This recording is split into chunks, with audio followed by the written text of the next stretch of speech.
الحمد لله وكفى وسلام على عباده الذين اصطفى اما بعد۔ قرآن مجید فرقان حمید اللہ رب العزت کا کلام ہے۔ یہ اسرار اور رموز سے بھری ہوئی کتاب ultimate reality of the universe, کائنات کی صداقتوں کا مجموعہ۔ ہر انسان اس کتاب کے علوم و معارف کو نہیں جان سکتا۔ اللہ تعالیٰ فرماتے ہیں لا یمسہ الا المطہرون، اس کو نہیں ہاتھ لگا سکتا مگر اس کے جو صاف پاک ہو۔ تو علماء نے اس کا ترجمہ لیا ہے کہ بے وضو انسان قرآن مجید کو ہاتھ نہیں لگا سکتا، مگر مشائخ نے اس کے معنی اور دیے ہیں۔ وہ فرماتے ہیں کہ قرآن مجید کی جو آیات کا مغز ہے، نچوڑ ہے، لب لباب ہے، اس تک نہیں پہنچ سکتا وہ بندہ جب تک کہ اس کا دل پاک نہ ہو،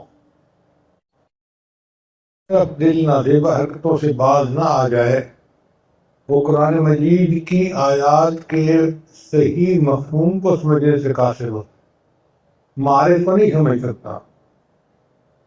جس طرح ایک نابالغ بچہ لو کی لذتوں سے واقف نہیں ہے، اسی طرح جس بندے کا دل ناپاک ہو وہ قرآن مجید کے علوم و معارف کی لذتوں سے واقف نہیں ہو سکتا۔ اسی میں نے عرض کیا تھا کہ قرآن مجید کی آیات اتنی باحیا ہیں کہ جب کوئی بندہ جس کا دل پراگندہ ہو وہ ان آیات کی طرف دیکھتا ہے تو یہ آیات اس سے اپنا چہرہ چھپا لیتی ہیں، یہ اس کو اپنا چہرہ دیکھنے نہیں دیتی، اتنی باحیا آیتیں ہیں۔ لا یمسہ الا المطہرون، ان کو نہیں مس کر سکتا مگر وہ جو پاک انسان، جس کا دل پاک ہوگا وہ ان آیات کے صحیح لب الباب کو سمجھے گا۔ قرآن مجید کی صورتوں میں آیات میں آپس میں ایک ربط ہے، ایک تناسب ہے۔ اس پر ایک بزرگ گزرے ہیں برہان الدین البقائی رحمۃ اللہ علیہ، انہوں نے کتاب لکھی نظم الدرر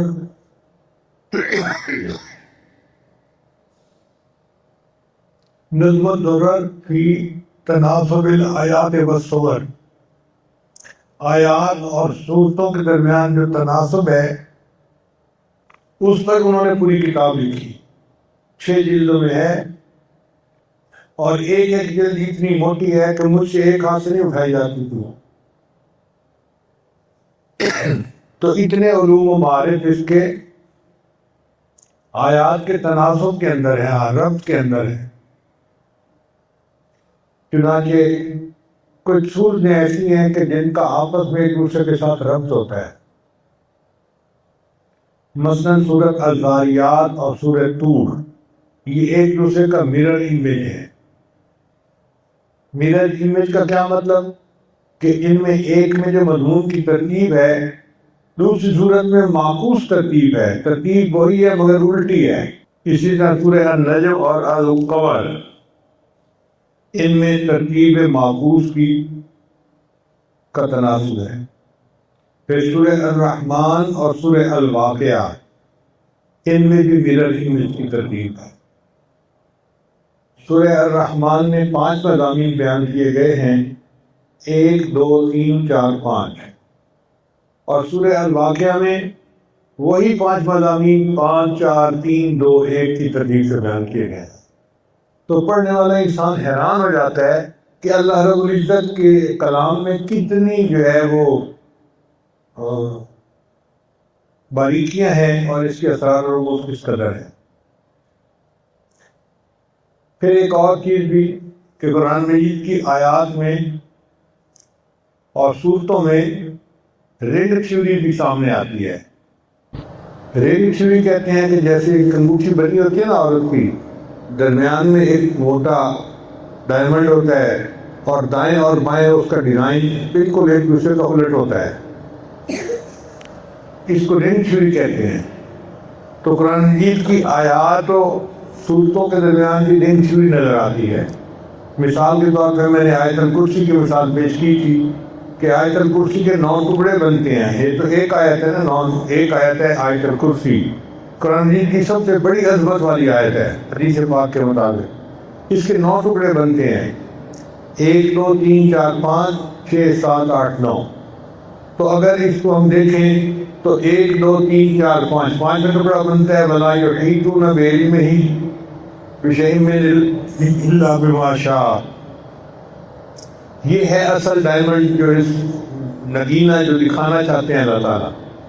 پھر اس کے بعد اگلا جو ہے وہ پچھلے سے ملتا ہے، اگلا اس سے پچھلے سے، پھر آگے ایسے ہے جیسے 5 4 3 2 1۔ تو آیت الکرسی کے اندر گویا پوری رنگ تھیوری یا نیکلس تھیوری اس کو ثبوت ملتا ہے۔ پھر سورہ بقرہ جو پورے قرآن مجید کا خلاصہ اور نچوڑ ہے، اس کے اندر بھی یہی رنگ تھیوری سامنے آتی ہے۔ اس میں بھی 9 قسم کے مضامین بیان کیے گئے ہیں۔ پہلا مضمون ایمان اور کفر کے بارے میں ہے، دوسرا مضمون اللہ تعالیٰ کی تخلیقات کے بارے میں ہے، تیسرا مضمون بنی اسرائیل والوں کو اللہ تعالیٰ نے احکامات دیے، اور چوتھا مضمون اللہ تعالیٰ نے ابراہیم علیہ السلام کو آزمایا، وَإِذِ ابْتَلَىٰ إِبْرَاهِيمَ رَبُّهُ بِكَلِمَاتٍ۔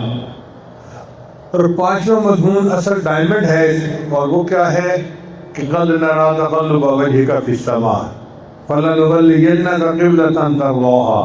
یہ جو آیتیں ہیں نا کہ اللہ تعالیٰ بیت المقدس سے قبلہ کو کعبہ کی طرف منتقل کرتے ہیں، یہ اصل پوری صورت کا نچوڑ ہے۔ اور یہ بہت بڑی بات ہے، بہت بڑا میسج ہے، بہت بڑا پیغام ہے کہ آج کے بعد پہلے ادیان ختم ہو گئے، اب دنیا میں نیا دین ہوگا، اور اس نئے دین کا مرکز بھی الگ ہوگا، جدا ہوگا، اور قیامت تک اب یہی مرکز رہے گا۔ یہ 5 مضمون ہیں۔ پھر چھٹا مضمون دیکھیں تو اس میں ہے کہ ایمان والوں کو آزمایا جائے گا، وَلَنَبْلُوَنَّكُمْ بِشَيْءٍ مِّنَ الْخَوْفِ وَالْجُوعِ۔ ادھر تھا ابراہیم علیہ السلام کو آزمایا گیا، ادھر ہے ایمان والوں کو آزمایا جائے گا۔ پھر اس مضمون کے بعد ایمان والوں کو اللہ نے احکام دیے کہ اللہ تعالیٰ تمہیں اس چیز کا حکم دیتا ہے، اس چیز کا حکم دیتا ہے۔ پھر اس کے بعد اللہ تعالیٰ کی تخلیق اور علم کے بارے میں آیت الکرسی ہے۔ پھر آخر پہ جو 2 آیتیں ہیں سورہ بقرہ کی، ان میں وہی مضمون ہے جو پہلی آیتوں میں تھا، آمن الرسول بما انزل الیہ من ربہ والمؤمنون کل آمن باللہ وملائکتہ۔ یہ وہی مضمون ہے جو سورہ بقرہ کی ابتدا میں۔ تو آخری 2 آیتوں کا اور پہلی آیتوں کا ایک جیسا مضمون ہے، اور درمیان کے مضمون ملتے ملتے یہ ایک نیکلس بن جاتا ہے جو گلے میں ڈالا جاتا ہے۔ تو یہ تھیوری بھی اپنی جگہ بہت خوبصورت ہے۔ جن مفسرین نے اس تھیوری کے اوپر کام کیا ہے وہ کہتے ہیں کہ قرآن مجید کی ساری صورتوں کو اگر اکٹھا کیا جائے تو یہ 19 گروپ بنتے ہیں، صورتوں کے گروپ 19 بنتے ہیں۔ ان میں سے 9 اور 9 گروپ ایک دوسرے کے معکوس ہیں، اور 19واں جو ہے نا وہ درمیان میں اصل مقصد ہے، وہ سورہ یاسین بنتی ہے، جس کو قرآن مجید کا دل کہا گیا۔ کوئی بندہ نہیں جانتا تھا کہ قرآن مجید کا دل کیوں کہا ہے نبی اسلام نے۔ اب سمجھ میں بات آتی ہے کہ مضامین کے اعتبار سے سورہ یاسین کے اندر جو مضمون ہے وہ قرآن مجید کا نچوڑ اور لب لباب ہے، جس میں اللہ قسم کھا کر فرماتے ہیں یاسین والقرآن الحکیم انک لمن المرسلین۔ اللہ قسم کھا کر اپنے محبوب کی رسالت کا اقرار فرماتے ہیں، اظہار فرماتے ہیں۔ تو اگر 9 19 مضمون بنتے ہیں تو 9 ایک طرف لڑی بنی، 9 ایک طرف لڑی بنی، 18 اور 19واں درمیان میں، جس کو ہم پک کا یا ڈائمنڈ کہتے ہیں، وہ درمیان میں آ گیا سورہ یاسین کا۔ پوری زندگی گزر جائے اور ہم قرآن مجید کے علوم معارف کو سمجھنا شروع کریں تو ہم پورے معارف کو نہیں سمجھ سکتے، بلکہ ہم تو 1% بھی نہیں سمجھ سکتے۔ پورے معارف کو سمجھنا تو بہت دور کی بات ہے۔ بہرحال اب قصہ مختصر کرتے ہوئے ہم سورہ الرحمن کی طرف آتے ہیں کہ اللہ تعالیٰ نے اس سورت کو الرحمن کے لفظ سے شروع کیا۔ اچھا، یہ سورہ الرحمن جو ہے نا، اس سے پہلے سورہ القمر تھی۔ سورہ القمر اللہ تعالیٰ کی جلال کی اور جبروت کی نشانی ہے۔ اور سورہ الرحمن اللہ کی رحمت اور رحمت کی نشانی ہے۔ چنانچہ سورہ قمر کے اندر اللہ نے مومنین کو خوب ڈانٹ پلائی، 4 دفعہ کہا فَكَيْفَ كَانَ عَذَابِي وَنُذُرِ، کیسے تھا میرا عذاب، کیسے تھا ہمارا ڈرانا۔ اب آیا جیسے کوئی تھپڑ لگائے نا کسی کو، پھر کہتے ہیں اب تمہیں مزہ آیا، بالکل یہی مضمون ہے۔ اللہ فرماتے ہیں فَكَيْفَ كَانَ عَذَابِي وَنُذُرِ، اور جلال اور ہیبت کا تقاضا بھی یہ تھا کہ اللہ تعالیٰ ایسی ڈانٹ پلاتے۔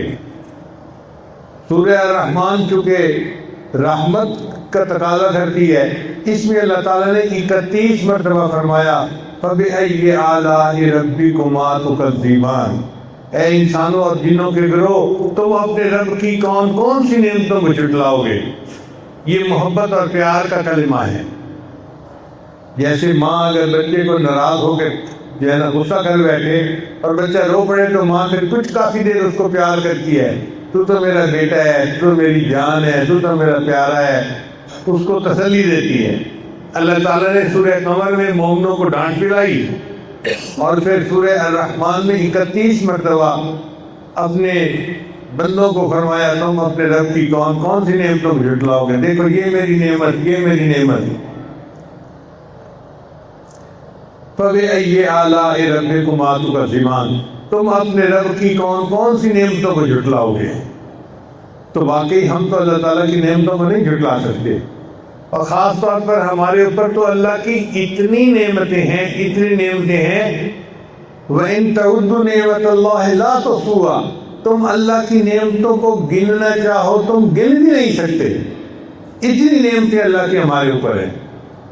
آپ غور کریں، اللہ ہمیں بینائی نہ دیتے ہم اندھے ہوتے، گویائی نہ دیتے ہم گونگے ہوتے، اللہ سماعت نہ دیتے ہم بہرے ہوتے، اللہ ہمیں سر پہ بال نہ دیتے ہم گنجے ہوتے، ہمیں کپڑے نہ دیتے ہم ننگے ہوتے، اللہ ہمیں پیانی نہ دیتے ہم پیاسے ہوتے، اللہ ہمیں کھانا نہ دیتے ہم بھوکے ہوتے، اولاد نہ دیتے لاوال ہوتے، مکان نہ دیتے ہم بے گھر ہوتے، اللہ تعالیٰ ہمیں اگر علم نہ دیتے ہم جاہل ہوتے، اللہ تعالیٰ اگر ہمیں عقل نہ دیتے ہم پاگل ہوتے، اللہ دولت نہ دیتے ہم بھکاری ہوتے، اللہ عزت نہ دیتے ہم ذلیل ہوتے، اللہ ہمیں صحت نہ دیتے ہم بیمار ہوتے۔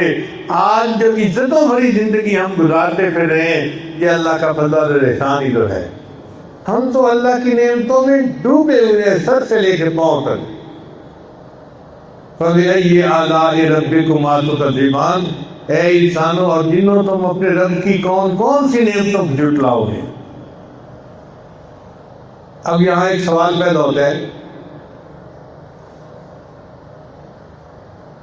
کہ اللہ رب العزت نے 31 مرتبہ اس کلمے کو کیوں دہرایا؟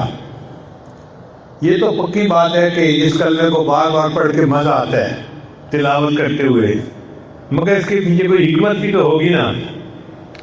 تو مفسرین نے اس کے 2 طرح سے جواب دیے ہیں۔ ایک جواب تو انہوں نے یہ دیا ہے کہ جی اللہ نے کلمہ تو ایک دفعہ فرمایا فَبِأَيِّ آلَاءِ رَبِّكُمَا تُكَذِّبَانِ، مگر اس کو پھر 30 مرتبہ اللہ نے ریپیٹ کر دیا ہے، تو ٹوٹل 31 ہو گئے۔ بات سمجھ آ گئی؟ کل کتنے ہوئے؟ 31۔ تو کلمہ تو ایک دفعہ فرمایا، مگر اس کو جو ریپیٹ کیا تو ریپیٹ کتنی دفعہ کیا؟ 30 ٹائمز کیا۔ اور اس کی انہوں نے 2 وجوہات لکھی ہیں۔ پہلی وجہ یہ لکھی کہ صرف اسی صورت میں اللہ نے 4 مرتبہ کہا ہے فَكَيْفَ كَانَ عَذَابِي وَنُذُرِ، ایک دفعہ کلمہ کہا اور 3 دفعہ اس کو ریپیٹ کیا۔ وہ چونکہ ڈانٹ پلانے والا کلمہ تھا اور 3 دفعہ اللہ نے ڈانٹ پلائی، اس کے بدلے میں اللہ نے سورہ الرحمن میں 30 مرتبہ تسلی کا کلمہ کہہ دیا، تاکہ میرے ایمان والے بندے پریشان نہ ہو جائیں کہ اللہ تعالیٰ ہم سے ناراض ہو گئے۔ نہیں میرے بندوں، میں تو تم سے راضی ہوں، تم تو میرے ایمان والے بندے ہو نا، اس لیے میں تم سے راضی ہوں۔ تو 30 مرتبہ اللہ نے یہ کلمہ کہا فَبِأَيِّ آلَاءِ رَبِّكُمَا تُكَذِّبَانِ، اور بعد میں فرمایا کہ نہیں مہینے کے 30 دن ہوتے ہیں، تو اللہ تعالیٰ نے 30 مرتبہ فَبِأَيِّ آلَاءِ رَبِّكُمَا تُكَذِّبَانِ فرمایا، تاکہ مومن احساس کرے کہ جیسے مہینے کے ہر دن میں اللہ کی نعمت ہوتی ہے، میں روزی کھاتا ہوں، میں کام کرتا ہوں، تو 30 مرتبہ میں نے اقرار کرنا ہے، اے اللہ میں آپ کی نعمتوں کا اقرار کرتا ہوں، میں آپ کا شکر گزار بندہ ہوں، میں آپ کا ناشکرہ بندہ نہیں۔ بعض مفسرین نے کہا کہ اچھا یہ بھی اچھی توجیہ ہے کہ 3 مرتبہ ڈانٹ پھلائی تو 30 مرتبہ تسلی دی، مگر کلمہ تو 31 مرتبہ کہا گیا نا، 31 مرتبہ، تو اس کی کیا ریزن ہے؟ تو انہوں نے کہا کہ 31 مرتبہ کہنے میں حکمت یہ ہے کہ دنیا میں انسان جو اللہ کی نعمتوں سے لطف اندوز ہوتا ہے تو اللہ تعالیٰ کی 8 صفات ہیں جن کو صفات ثبوتیہ کہتے ہیں۔ صفات ثبوتیہ اللہ تعالیٰ کی ایسی صفتیں جن میں کوئی تبدیلی نہیں آتی۔ کچھ تو ہے نا عدلے بدلنے والی، جیسے اللہ زندگی بھی دیتا ہے، موت بھی دیتا ہے، تو کبھی محیی ہے اور کبھی ممیت ہے، کبھی اس صفت کا ظہور ہو رہا ہے کبھی اس صفت کا، مگر کچھ ایسی صفات ہیں جو مستقل ہیں، جیسے حیات، علم، سمع، بصر، ارادہ، قدرت، یہ اللہ تعالیٰ کی صفات ثبوتیہ کہلاتی ہیں، یہ 8 بنتی ہیں۔ تو صفات ثبوتیہ کتنی ہیں؟ 8۔ انہوں نے کہا کہ 8 صفات ثبوتیہ کی وجہ سے دنیا میں ہمیں اللہ کی نعمتیں ملتی ہیں، لہذا 8 تو صفات ثبوتیہ ہو گئی۔ پھر اس کے بعد جہنم کے 7 دروازے ہیں، لہا 7 ابواب، قرآن مجید میں ہے، اور اللہ تعالیٰ نے مومن کے لیے وہ 7 دروازے بند کر دیے۔ تو 8 صفات ثبوتیہ اور 7 جہنم کے 7 دروازے بند ہوئے، تو 8 اور 7 کتنے ہو گئی؟ 15 ہو گئی۔ اور جنت کے 8 دروازے ہیں، جنت کے کتنے دروازے ہیں؟ 8 دروازے ہیں، اور ہر مومن کو آخرت میں 2 جنتیں ملیں گی، تو کتنے دروازے ہو گئے 2 جنتوں کے؟ 16 دروازے جنت کے ہو گئے، اور 7 دروازے جہنم کے بند ہو گئے، اور 8 صفات ثبوتیہ، تو 15 اور 16 کو جمع کریں تو 31 بن جاتی ہیں۔ ان کا کہ اس لیے چونکہ 31 نعمتیں اللہ کی بندوں پر کی، اللہ نے 31 مرتبہ اس کلمے کو دہرایا، فَبِأَيِّ آلَاءِ رَبِّكُمَا تُكَذِّبَانِ، تم اپنے رب کی کون کون سی نعمتوں کو جھٹلاؤ گے؟ تو یہ بات سمجھ آ گئی کہ کلمہ 31 مرتبہ کیوں دہرایا گیا۔ بعض نے کہا کہ 31 نعمتوں کے بدلے 31 مرتبہ کلمہ، 8 صفات ثبوتیہ کی جیسی نعمتیں جو دنیا میں ملی ہیں، پھر جہنم کے 7 دروازے اللہ نے بند کر دیے، یہ بھی اللہ کی نعمت ہے، پھر 16 دروازے جنت کی کھول دیے، یہ بھی اللہ کی نعمتیں ہیں۔ لہذا ہم شکر ادا کرتے ہیں کہ اللہ آپ نے ہمیں اتنی نعمتیں عطا کی، ہمیں اپنے شکر گزار بندوں میں شامل فرما لیں۔ پھر اس کے بعد یہ سورت الرحمن کے نام سے شروع ہو رہی ہے۔ الرحمن اللہ تعالیٰ کا صفاتی نام ہے، جیسے کچھ نام ہوتے ہیں نا جو بندے کے نام کے ساتھ مشہور ہو جاتے ہیں، ابو بکر صدیق، عمر فاروق، عثمان غنی، علی المرتضیٰ، نام کے ساتھ صفاتی نام بھی شامل ہو گیا۔ اسی طرح اللہ تعالیٰ کا صفاتی نام الرحمن، اللہ کا نام اللہ ہے اور ساتھ الرحمن اس کا نام شامل ہو گیا۔ پھر رحمت کے 2 نام ہیں، ایک ہے رحیم اور ایک ہے رحمان۔ 2 ناموں کی کیا ضرورت تھی یہ بھی ذرا سن لیجیے۔ 2 صفتیں ہیں، ایک ہے بندے کا امیر ہونا، یہ الگ صفت ہے، ایک ہے بندے کا سخی ہونا، یہ الگ صفت ہے، یہ دونوں الگ الگ صفتیں ہیں۔ اب آپ دیکھیں، بندہ امیر تو ہو مگر کنجوس ہو تو اس کی امیری کس فائدے کی؟ یہ بندہ سخی تو بڑا ہو پلے کچھ نہ ہو پھر اس کی سخاوت کس بات کی؟ مزہ تو تب ہے کہ پیسہ بھی خوب ہو اور سخاوت کی صفت بھی خوب ہو، تو یہ 2 الگ الگ صفتیں ہیں۔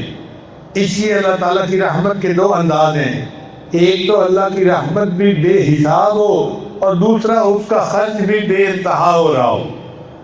تو اللہ تعالیٰ کا نام ہے رحیم، اس کا تقاضا یہ ہے کہ اللہ آپ کی رحمت کا دریا اتنا بڑا ہے کہ کہیں اس کا کنارہ نظر ہی نہیں آتا، بے انتہا رحمت ہے آپ کی، اور پھر آپ کی رحمت بندوں پہ خرچ بھی بے انتہا ہو رہی ہے، آپ رحمان بھی ہیں۔ چنانچہ اللہ کی رحمت جس کی خرچ ہو رہی ہے کوئی دوسرا رحمانیت کی صفت نہیں رکھتا. اللہ اپنوں کو بھی دیتے ہیں، پرایوں کو بھی دیتے ہیں، مومنوں کو بھی دیتے ہیں، کافروں کو بھی دیتے ہیں. اللہ وفاداروں کو بھی دیتے ہیں، غداروں کو بھی دیتے ہیں. آپ بتائیے دنیا میں کافروں کو اولاد کون دیتا ہے؟ صحت کون دیتا ہے؟ دنیا کا مال کون دیتا ہے؟ دنیا کی عزت کون دیتا ہے؟ اللہ مومنوں کو بھی نعمتیں دیتے ہیں، کافروں کو بھی نعمتیں ہیں. دنیا میں کوئی بندہ ایسا نہیں. دنیا میں جو ہم نے دیکھا ایک حکومت آتی ہے نا تو پچھلوں کو تو بھیجو جیل میں، اور جو اپنے ہیں ان کو سب کچھ دے دو. تو دنیا اپنوں کو دینا جانتی ہے، دوسروں کے منہ سے تو نوالا بھی چھین دیتی ہے. وہ پروردگار جو اپنوں کو بھی دے اور پرایوں کو بھی دے، وفاداروں کو بھی دے، غداروں کو بھی دے، یہ صفت فقط اللہ کی ذات میں ہے. سبحان اللہ. اللہ رحمان بھی ہیں، رحیم بھی ہیں. تو الرحمن کا کیا مطلب کہ اللہ آپ رحمت کے بہت بڑے سمندر کے مالک ہیں، اور آپ کے سمندر کی حدوں کو کوئی جانتا ہی نہیں ہے، اور آپ کی رحمت بندوں پر دن رات ہمہ وقت خرچ ہو رہی ہے. اب اس الرحمن نے کیا کیا؟ علم القرآن، اس نے قرآن کی تعلیم دی. خلق الانسان، بندوں کو پیدا کیا، انسان کو پیدا کیا. علمہ البیان، اور اس کو بیان کی صفت عطا فرمائی. اب آپ غور کیجئے کہ پہلے فرمایا علم القرآن، پھر فرمایا خلق الانسان، پھر علمہ البیان. تو عقل حیران ہوتی ہے کہ انسان کی پیدائش کا تذکرہ بعد میں اور قرآن کی تعلیم کا تذکرہ پہلے. اس میں بھی ایک حکمت ہے. وہ حکمت کیا ہے؟ اس کو کہتے ہیں ترتیب مرتبی، کہ مرتبے کی اللہ نے تعلیم ترتیب کا خیال رکھا.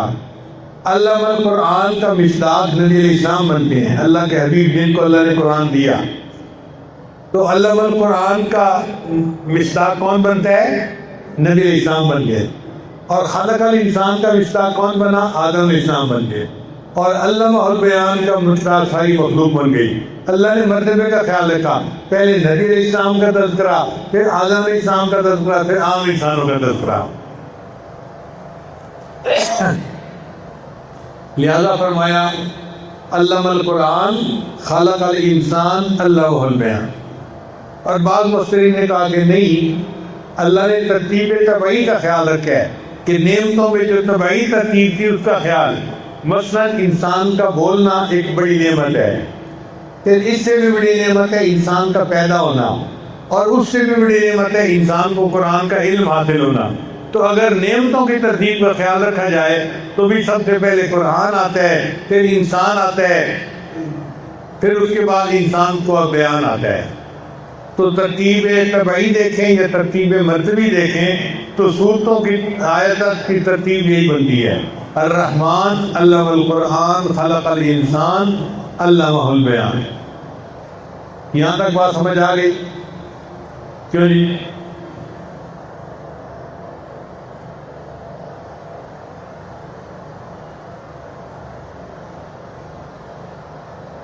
اب ایک سوال پیدا ہوتا ہے. سوال یہ پیدا ہوتا ہے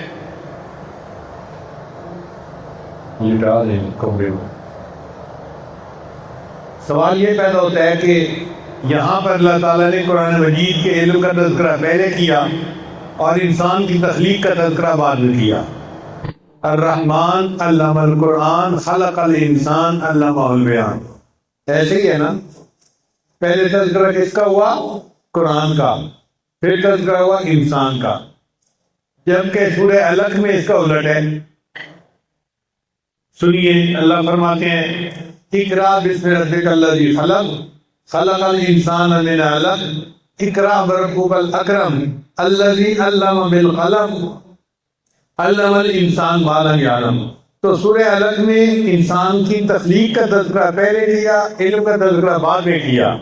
یہاں علم کا تذکرہ پہلے، انسان کی تخلیق. تو یہ فرق کیوں ہے؟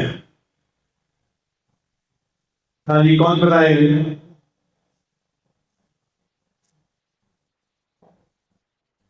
جی، انسان کو جو نعمت دونوں کی وہ زیادہ اہمیت کو حامل کو اس میں زیادہ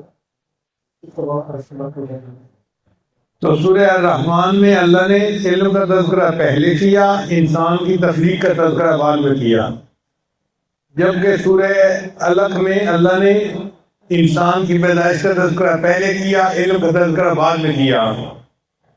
یہ تضاد کیوں ہے، فرق کیوں ہے؟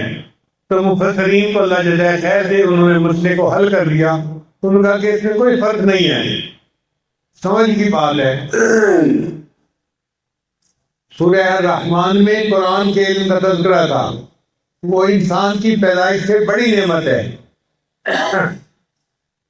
اور سورہ علق میں اللہ فرماتے ہیں الذی علم بالقلم، وہ ذات جس نے قلم سے تجھے علم عطا کیا۔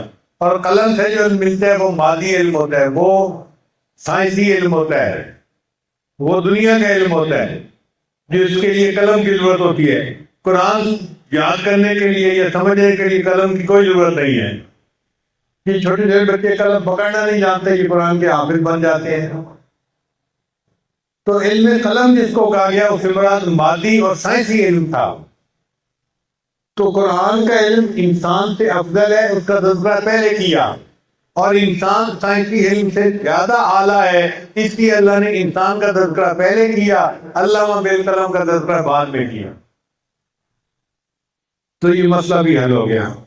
کل کے درس میں ہم نے یہ بات پڑھی تھی وَلِمَنْ خَافَ مَقَامَ رَبِّهِ جَنَّتَانِ، کہ جو اپنے رب کے سامنے کھڑے ہونے سے ڈر گیا اس کو اللہ 2 جنتیں عطا فرمائیں گے۔ 2 جنتوں کا کیا مطلب؟ کہ جنت میں 2 محل عطا فرمائیں گے۔ جیسے لوگوں کا ایک گھر اسلام آباد میں ہوتا ہے اور ایک ایبٹ آباد میں ہوتا ہے، ایک کراچی میں ہوتا ہے، ایک فیصل آباد میں ہوتا ہے، ایک پاکستان میں ہوتا ہے، ایک دبئی میں ہوتا ہے، ایک لاہور میں ہوتا ہے، ایک مکہ مکرمہ میں ہوتا ہے۔ لوگوں کے 2 گھر ہوتے ہیں۔ اللہ تعالیٰ اپنے جو مقربین بندے ہیں ان کو بھی 2 جنتیں عطا فرمائیں گے، یا 2 جنتوں میں 2 گھر عطا فرمائیں گے۔ اور بعض مفسرین نے کہا نہیں، جنتان کا مطلب یہ ہے جنت الدنیا و جنت الآخرہ۔ آخرت میں تو اللہ اس بندے کو جنت دیں گے ہی صحیح، اس کی دنیا کی زندگی کو اللہ جنت کا نمونہ بنا دیں گے۔ دنیا کی زندگی بھی ایسی ہوگی کہ اس کو جنت کا لطف اور مزہ آئے گا۔ اور واقعی ہمارے بعض بزرگوں کو اللہ نے ایسی زندگی دی کہ وہ دنیا میں کہا کرتے تھے کہ ہمیں تو جنت کا مزہ آ رہا ہے۔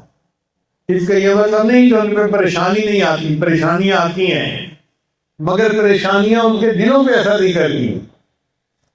اس کی مثال یوں سمجھیں کہ شیشے کا بنا ہوا ایئر کنڈیشن کمرہ ہے اور بندہ ایئر کنڈیشن کے اندر بیٹھا ہے اور مزے لے رہا ہے۔ وہ شیشے کے باہر دیکھتا ہے کہ طوفان چھکڑ ہے، درخت گر رہے ہیں، چیزیں ادھر سے ادھر اڑ کے جا رہی ہیں، اور مٹی ہے اور گرد ہے اور آندھی ہے، مگر یہ سکون سے بیٹھا ہوا ہے۔ اس پر اس کا کوئی اثر نہیں، کیوں کہ آندھی باہر ہے، اس تک آندھی کی اپروچ نہیں ہے۔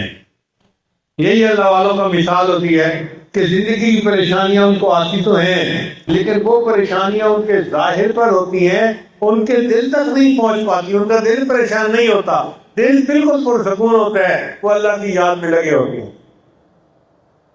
چنانچہ ایک بزرگ تھے خواجہ ابوالحسن خرقانی رحمۃ اللہ علیہ، ہمارے سلسلہ کے بزرگ تھے۔ اس زمانے میں ایک بادشاہ تھا نا، اس کا نام تھا سلطان محمود غزنوی، غزنہ کا رہنے والا تھا، اور ایک ہندوؤں کا بڑا بت تھا جس کا گرجا ان سے پتہ نہیں ہو رہا تھا، سومناتھ کا قلعہ۔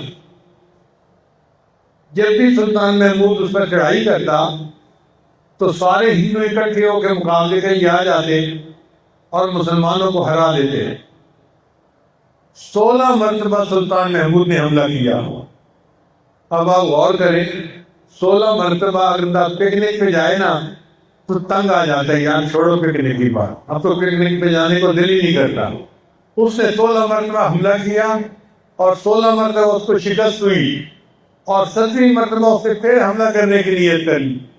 تو کسی نے اسے کہا کہ میاں جب تک کسی اللہ والا سے دعا نہیں کرواؤ گے نا تمہارا کام پورا نہیں ہونا۔ اس نے پوچھا یہ کون ہے کوئی اللہ والا؟ تو بتایا گیا کہ خرقانی اللہ والے ہیں، آپ ان کے پاس جائیں۔ چنانچہ سلطان محمود غزنوی ان کے پاس آیا۔ جب آیا تو وہ دن جو تھا نا، خان صاحب نے انہوں نے صفائی کا دن بنایا ہوا تھا۔ اس وقت سارے خانقاہ کی صفائی ہو رہی تھی، جھاڑو دیا جا رہا تھا، اور حضرت نے خود بھی نہانا تھا، غسل کرنا تھا، اور صفائی پورے جسم کے بالوں کی کرنی تھی۔ تو آپ کے سر میں نا لمبے بال تھے، تو گرمی کی وجہ سے نا خارش ہوتی ہے سر کے بالوں میں اگر لمبے بال ہوں، تو حضرت کو خارش ہو رہی تھی۔ تو آپ نے ایک شاگرد کو کہا کہ میرے ذرا سر میں دیکھو کہیں جوئیں تو نہیں ہیں۔ تو آپ سر جھکا کے بیٹھے ہوئے تھے، اور شاگرد جو تھا وہ بال دیکھ رہا تھا کہ کہیں جوئیں تو نہیں ہیں۔ اتنے میں بادشاہ سلامت پہنچ کے گئے بغیر اطلاع کے۔ اب جو صفائی کرنے والے تھے انہوں نے دیکھا کہ بادشاہ سلامت آ گئے، تو بھاگا ہوا ایک بندہ آیا اور آ کے بتانا چاہتا تھا کہ جی بادشاہ سلامت آ گئے ہیں۔ تو حضرت تو نیچے سر جھکائے بیٹھے ہوئے تھے۔ اس نے آ کے کہا حضرت حضرت، جب اس نے زور سے کہا نا حضرت حضرت، تو حضرت نے سر اٹھایا، پھر کیا بات ہے؟ حضرت وہ بادشاہ سلامت آ گئے ہیں۔ کہنے لگے ہو میں سمجھا کہ بڑی سی جوں تیرے ہاتھ آ گئی۔ بادشاہ سلامت کے آنے پر ان کو اتنا بھی فرق نہیں پڑتا تھا، کہنے لگے ہو میں سمجھا کہ بڑی سی جوں میرے سر میرے ہاتھ میں آ گئی۔ پھر حضرت خیر متوجہ ہوئے تو بادشاہ سلامت آئے، ان کو اٹھ کے سلام کیا، بٹھایا، تھوڑی دیر بات چیت کی۔ اس نے کہا جی کہ میں نے سومناتھ پہ حملہ کرنا ہے تو مجھے آپ دعا دیں۔ تو حضرت کے پاس اپنا کرتا پڑا ہوا تھا، حضرت نے کرتا دے دیا اور فرمایا کہ جب مشکل وقت تمہارے اوپر ہو نا تو اس وقت میں تم دعا کرنا کہ یا اللہ اس کرتے والے کا اگر کوئی مقام ہے تیری نظر میں تو اس کی برکت سے میرا یہ کام کر دے، اللہ تیرا کام کر دیں گے۔ سلطان محمود واپس چلا گیا۔ اب کافی عرصے کے بعد سلطان محمود نے سومناتھ پہ پھر حملہ کیا۔ کافر پھر زیادہ تھے، مسلمانوں کی ہمتیں کم ہونے لگی، یہ پیچھے پسپا ہونے لگے، پیچھے ہٹنے لگے۔ تو سلطان محمود کو خیال آیا کہ مجھے ایک اللہ والے نے اپنا کرتا دیا تھا اور کہا مشکل وقتوں تو دعا کرنا ہے۔ چنانچہ سلطان محمود نے وہ کرتا اپنے سامنے رکھ لیا اور اللہ سے دعا کی کہ یا اللہ تیرے ایک ولی نے مجھے کرتا دیا تھا، اس ولی کا اگر تیرے ہاں کوئی مقام ہے تو اللہ تو مجھے سومناتھ کا فاتح بنا دے۔ اللہ نے دعا قبول کر لی اور جنگ کا نقشہ بدلا، اور بالآخر 7ویں مرتبہ سلطان محمود سومناتھ کے قلعے کا فاتح بن گئے۔ اب سلطان محمود دل میں بڑا خوش تھا۔ اس میں بت پڑے ہوئے تھے۔ ہندوؤں نے کہا کہ جناب ہم سونے کے بدلے یہ بت تول کے لے لیتے ہیں، تو ان کو توڑے نہیں، ہمیں واپس کر دو۔ سلطان محمود نے کہا نہیں، میں اگر ان کو سونے کے بدلے دوں گا تو لوگ مجھے بت فروش کہا کریں گے۔ میں تو بت شکن ہوں، میں تو بت کو توڑنے والا ہوں، میں فروش کرنے والا نہیں ہوں۔ چنانچہ سلطان محمود نے حکم دیا کہ بتوں کو توڑ دیا جائے۔ اللہ کی شان کے جب بتوں کو توڑا گیا تو پتہ چلا کہ اندر سے وہ ہولو تھے اور ان کے اندر ڈائمنڈ بھرے ہوئے تھے جو سونے سے کئی گنا زیادہ قیمتی تھے۔ تو اللہ نے بت توڑوا بھی دیے اور نفع بھی کئی گنا زیادہ دے دیا۔ سلطان محمود کے دل میں خیال آیا کہ جس بزرگ نے کرتا دیا تھا میں جا کے ان کا شکریہ تو ادا کروں۔ چنانچہ سلطان محمود آیا اور اس نے آ کے حضرت کا بڑا شکریہ ادا کیا اور کہا کہ آپ کے کرتے کے صدقے میں نے دعا کی، وسیلے سے دعا کی اور اللہ نے مجھے فتح عطا فرمائی۔ تو جب اس نے یہ بتایا تو خرقانی رحمت نے پوچھا سلطان محمود مجھے سچ سچ بتاؤ تم نے دعا کیا کی تھی؟ حضرت میں نے دعا کی تھی اگر اس کرتے والے کا تیرے ہاں کوئی مقام ہے تو مجھے سومناتھ کا فاتح بنا دے۔ حضرت نے فرمایا سلطان محمود تو نے بہت کم قیمت لگائی، اگر تو یہ دعا مانگتا نا اللہ مجھے پوری دنیا کا فاتح بنا دے، اللہ تجھے پوری دنیا کا فاتح بنا دے۔ تو ان اللہ والوں کا اللہ کے ہاں وہ مقام ہوتا ہے کہ پوری دنیا کا فاتح بھی بن جاتا۔ چنانچہ کہتے ہیں کہ سلطان محمود غزنوی فوت ہو گیا، اس کو کافی عرصے کے بعد کسی نے خواب میں دیکھا۔ اس نے پوچھا سلطان محمود کیا بنا؟ سلطان محمود نے جواب دیا کہ اللہ نے میری مغفرت فرما دی۔ اس نے کہا اللہ نے مغفرت فرما دی؟ اس نے کہا ہاں، میں ایک مرتبہ فرقانی کو ملنے کے لیے گیا تھا اور وہاں لوگ جھاڑو دے رہے تھے اور مٹی اڑ رہی تھی۔ میں بادشاہ تھا، میں نے مٹی سے کراہت کرنے کی بجائے مٹی کو اپنے ہاتھ پر ملا اور اپنے چہرے پہ مل لیا، یہ اللہ والوں کی جگہ کی مٹی ہے، اللہ کو میرا یہ عمل پسند آ گیا۔ تو نے جس چہرے پر اللہ والوں کی اٹھی ہوئی گرد کو ملا ہے، میں اس چہرے کو جنت میں جلانا پسند نہیں کرتا، چل میں نے تجھے جنت عطا فرما دی۔ تو وَلِمَنْ خَافَ مَقَامَ رَبِّهِ جَنَّتَانِ، کہ جو اللہ تعالیٰ کے سامنے کھڑے ہونے سے ڈر گیا، اللہ اس کو 2 جنتیں عطا فرماتا ہے۔ اس کا ایک معنی تو یہ کہ جنت میں 2 محل ملیں گے، اور دوسرا معنی کیا کہ اللہ تعالیٰ جنت میں تو جنت اس کو دیں گے ہی صحیح، دنیا کی زندگی کو بھی جنت کا نمونہ بنا دیں گے، اطمینان دیں گے، سکون دیں گے۔ ظاہری پریشانیاں ہوں گی مگر اس کا دل پرسکون ہوگا، دل پریشان نہیں ہوگا۔ طوفان کر رہا تھا میرے عزم کا طواف، دنیا سمجھ رہی تھی کہ کشتی بھنور میں ہے۔ دنیا والے سمجھتے ہیں کہ کشتی بھنور میں ہے، وہ کشتی بھنور میں نہیں ہوتی، وہ تو طوفان اللہ والوں کا طواف کر رہا ہوتا ہے، وہ پرسکون ہوتے ہیں اس حال میں بھی۔ تو دنیا کی زندگی بھی جنت کا نمونہ بن جاتی ہے۔ پھر ایسے لوگوں کو یہ جو مقربین ہیں، اللہ کون سی جنت عطا فرمائیں گے؟ کل ہم نے اس کا بیان پڑھا تھا، آج آخری بیان ہے، اور یہ ہے ان لوگوں کا جو مقرر تو نہیں تھے لیکن بہرحال جنت میں جائیں گے۔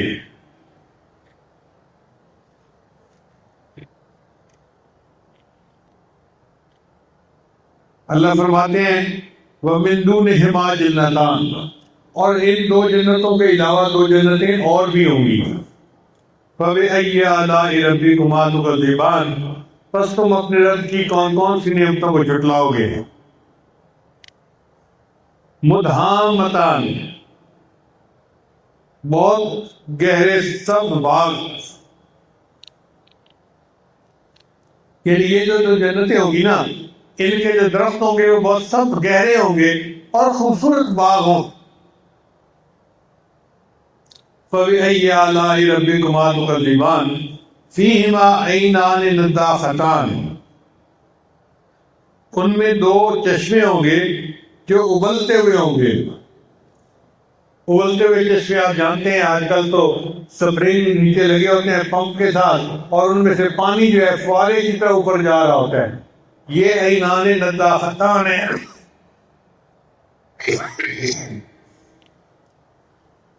پھر اللہ فرماتے ہیں فیہما فاکہۃ ونخل ورمان، ان کے لیے اس میں میوہ ہوگا اور کھجوریں ہوں گی اور کھانے کے لیے انار ہوں گے۔ فَبِأَيِّ آلَاءِ رَبِّكُمَا تُكَذِّبَانِ، تم اپنے رب کی کون کون سی نعمتوں کو جھٹلاؤ گے؟ فِيهِنَّ خَيْرَاتٌ حِسَانٌ، اس میں عورتیں ہوں گی جو اچھے اخلاق والی ہوں گی اور بہت خوبصورت ہوں گی۔ خیرات کا مطلب اچھے اخلاق والی، اور حسان کا مطلب حسن والی۔ فَبِأَيِّ آلَاءِ رَبِّكُمَا تُكَذِّبَانِ، تم اپنے رب کی کون کون سی نعمتوں کو جھٹلاؤ گے؟ حور مقصورات فی الخیام، یہ حوریں ہوں گی جو بند ہوں گی خیموں کے اندر ایمان والوں کے لیے، مقید ہوں گی، جیسے عورتیں گھروں میں مقید رہتی ہیں مردوں کے لیے، اسی طرح یہ حوریں ہوں گی جو خیموں میں مقید رہیں گی جنتیوں کے لیے۔ فَبِأَيِّ آلَاءِ رَبِّكُمَا تُكَذِّبَانِ، پس تم اپنے رب کی کون کون سی نعمت کو جھٹلاؤ گے؟ لَمْ يَطْمِثْهُنَّ إِنسٌ قَبْلَهُمْ وَلَا جَانٌ، ان کو ان سے پہلے نہ کسی انسان نے چھوا ہوگا نہ کسی جن نے، یعنی یہ جن حوریں ہوں گی ان کو کسی جن مرد نے نہیں چھوا ہوگا، جو انسان عورتیں ہوں گی ان کو کسی انسان نے نہیں چھوا ہوگا۔ فَبِأَيِّ آلَاءِ رَبِّكُمَا تُكَذِّبَانِ، تم اپنے رب کی کون کون سی نعمتوں کو جھٹلاؤ گے؟ مُتَّكِئِينَ عَلَىٰ رَفْرَفٍ خُضْرٍ وَأَبْقَرِيٍّ حِسَانٍ، یہ بیٹھے ہوئے ہوں گے اپنوں کے اوپر جو سبز ہوں گی اور قیمتی قالین ہوں گے۔ فَبِأَيِّ آلَاءِ رَبِّكُمَا تُكَذِّبَانِ، تم اپنے رب کی کون کون سی نعمتوں کو جھٹلاؤ گے؟ تبارک اسم ربک ذی الجلال والاکرام، برکت والا ہے نام تیرے رب کا جو جلال والا ہے اور اکرام والا ہے۔ حدیث پاک میں آتا ہے جو بندہ دعا مانگے اور اللہ کو پکارے یا ذی الجلال والاکرام، تو ان الفاظ کو سن کے اللہ کو پیار آتا ہے اور اللہ اس بندے کی دعا کو قبول کرتے ہیں۔ لہذا دعا مانگتے ہوئے یا ذی الجلال والاکرام، یا ذی الجلال والاکرام یہ دعا مانگنی چاہیے۔ اب یہاں پر سورت تو مکمل ہو گئی، لیکن اس سورت میں ایک دو باتیں اہم ہیں۔ دو جنتوں کا تذکرہ ہے، ایک جنت ہے صابرین کی، مقربین کی، اور ایک جنت ہے ہر جنتی کی جو بھی جنت میں داخل ہو گیا۔ میں آپ ہم گناہگار بندے بھی جنت میں جائیں گے تو ایک جنت تو ہمیں بھی مل جائے گی، مگر وہ ذرا نیچے درجے کی جنت ہوگی۔ جو اللہ کے دوست ہیں اولیاء ہیں ان کے لیے جنت بہت بلند درجے کی جنت ہوگی۔ شروع میں سمجھتا تھا کہ جہاز میں دو کیٹیگریز ہوتی ہیں، ایک ہوتی ہے فرسٹ کلاس، ایک ہوتی ہے اکانومی کلاس۔ پھر بعد میں پتہ چلا کہ بیرون ملک میں فرسٹ کلاس کم ہوتی ہے، بزنس کلاس بڑی ہوتی ہے۔ تو بزنس کلاس اور اکانومی کلاس پوری دنیا کا یہی دستور ہے۔ ایک مرتبہ میں ریاض سے دبئی کے لیے چلا تو میں نے جہاز کا عجیب حال دیکھا، نیا جہاز تھا ایمریٹ کا۔ انہوں نے کہا جی ہمارے یہاں یا تو فرسٹ کلاس ہوتی ہے یا بزنس کلاس ہوتی ہے، اکانومی ہوتی نہیں۔ میں نے پوچھا بندے سے کہ کیوں نہیں ہوتی؟ اس نے کہا جی غریب اس جہاز میں سفر کرتے ہی نہیں۔ یہ جو کہ سعودی عرب سے دبئی جاتا ہے تو شہزادے اور امیر لوگ سفر کرتے ہیں، اس کی اکانومی کلاس اس میں بنائی نہیں گئی، تنخواہ اس کی بہت جو ہے نا کاسٹ ہے، امیر بندہ ہی اس میں بیٹھ سکتا ہے۔ تو فرسٹ کلاس تھی اور بزنس کلاس۔ اس دن مجھے بات سمجھ میں آئی کہ اللہ تعالیٰ نے بھی دو طرح کی جنتیں بنائی ہیں، ایک جنت ہے فرسٹ کلاس جنت جو اللہ نے اپنے اولیاء کے لیے بنائی ہے، اور ایک ہے بزنس کلاس جنت جو اللہ نے میرے آپ جیسے گناہگاروں کے لیے بنائی۔ مگر ان دونوں جنتوں میں فرق کیا ہوگا؟ یہ ہے انٹرسٹنگ چیز سمجھنے والی۔ ایک جنت ہے جس کا تذکرہ کل ہم نے پڑھا، اور ایک جنت کا تذکرہ ہم نے پڑھا۔ اب آج ان کا تقابلی مطالعہ کرتے ہیں۔ پہلی بات کہ اللہ دونوں کے مضمون کو اسی آیت سے شروع کرتے ہیں، فَبِأَيِّ آلَاءِ رَبِّكُمَا تُكَذِّبَانِ۔ ادھر فرماتے ہیں ذواتا افنان، درخت ہوں گے جو بہت کثیر شاخوں والے ہوں گے، اور ادھر فرمایا مدھامتان کہ بہت گہرے رنگ کے سب درخت ہوں گے۔ تو گہرے رنگ کے سب درخت بھی اچھی بات ہے، مگر اس سے زیادہ اونچی بات یہ ہے کہ زیادہ شاخوں والے، زیادہ پھولوں والے، زیادہ پھلوں سے بھرے ہوئے وہ درخت ہوں گے۔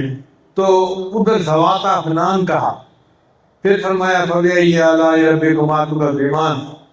پھر جو اللہ کے مقرب بندوں کی جنت کی فرسٹ کلاس جنت، اس کے بارے میں فرمایا فِيهِمَا عَيْنَانِ تَجْرِيَانِ، اس میں دو چشمے ہوں گے جو چلتے ہوں گے۔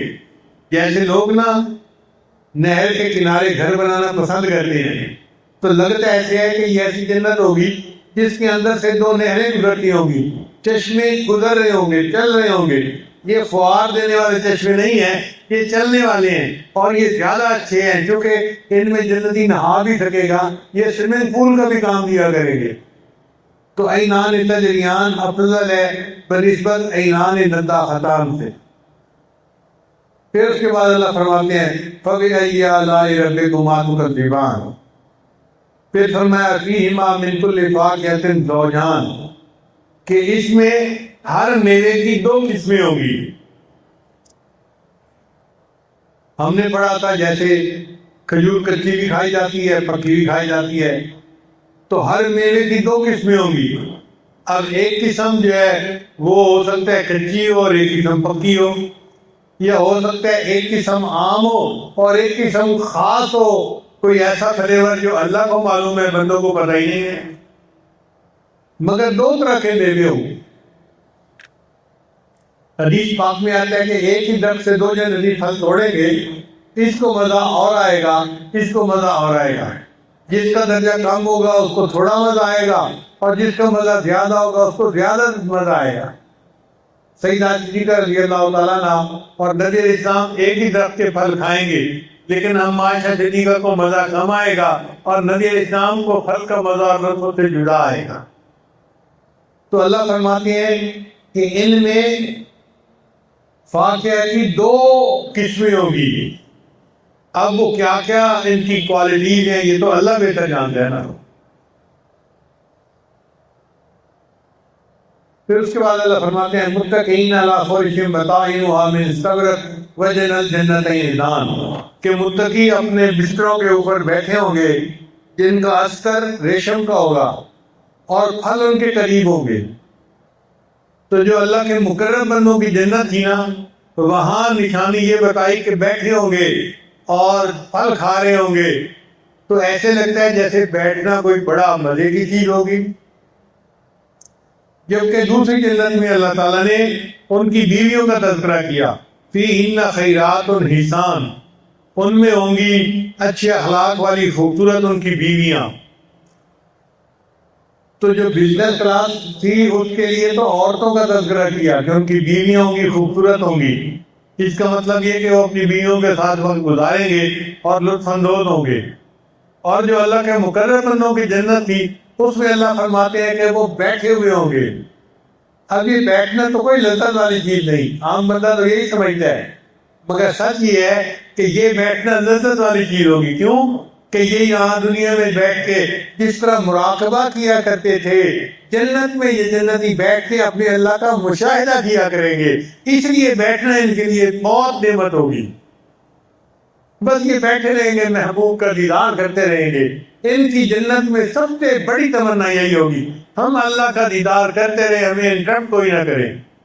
کتابوں میں لکھا ہے کہ جو بندہ دنیا میں اندھا ہوگا نا، اللہ تعالیٰ اس کو جنت میں یہ نعمت دیں گے کہ وہ بغیر آنکھ چھپکے اللہ کا دیدار کرے گا۔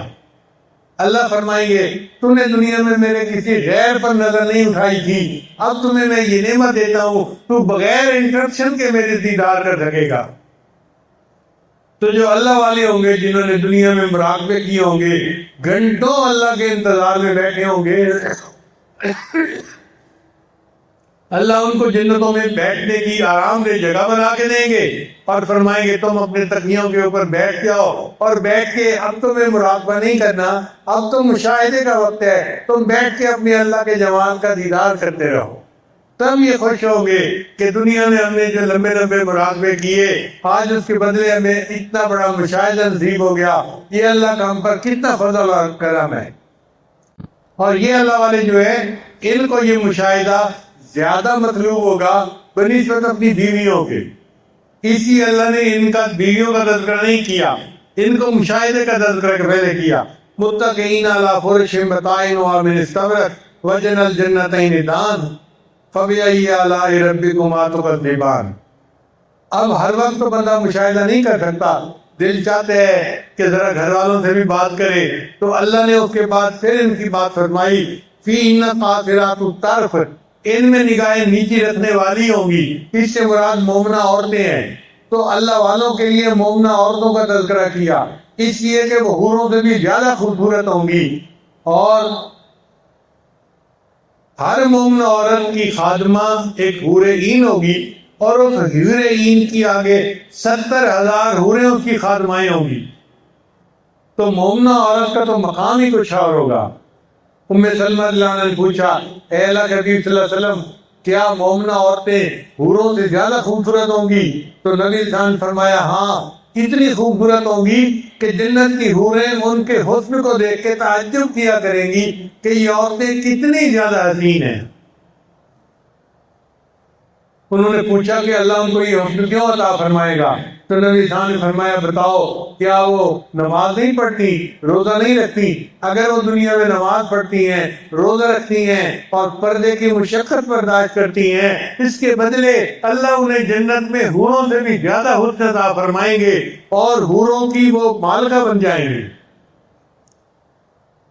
اب نوجوان لڑکے جو حوروں کا تذکرہ سن کے بڑے خوش پھرتے ہیں، وہ سمجھ لیں کہ حوریں تو جنت کی مادیاں ہیں۔ وہ بہت اعلیٰ ہے، بڑا درجہ ہے ان کا، وہ کستوری سے بنی ہوئی ہیں، ہم خاکی ہیں، مٹی کے بنے ہوئے ہیں، وہ کستوری کی بنی ہوئی ہوگی، اتنا اونچا درجہ کہ اگر کوئی حور مردے سے بات کر لے تو مردہ زندہ ہو جائے، اگر ایک انگلی آسمان دنیا سے نیچے کر دے تو سورج کی روشنی مات پڑ جائے، اگر کوئی حور سمندر کے اندر تھوک ڈال دے پورے سمندر کا پانی میٹھا ہو جائے،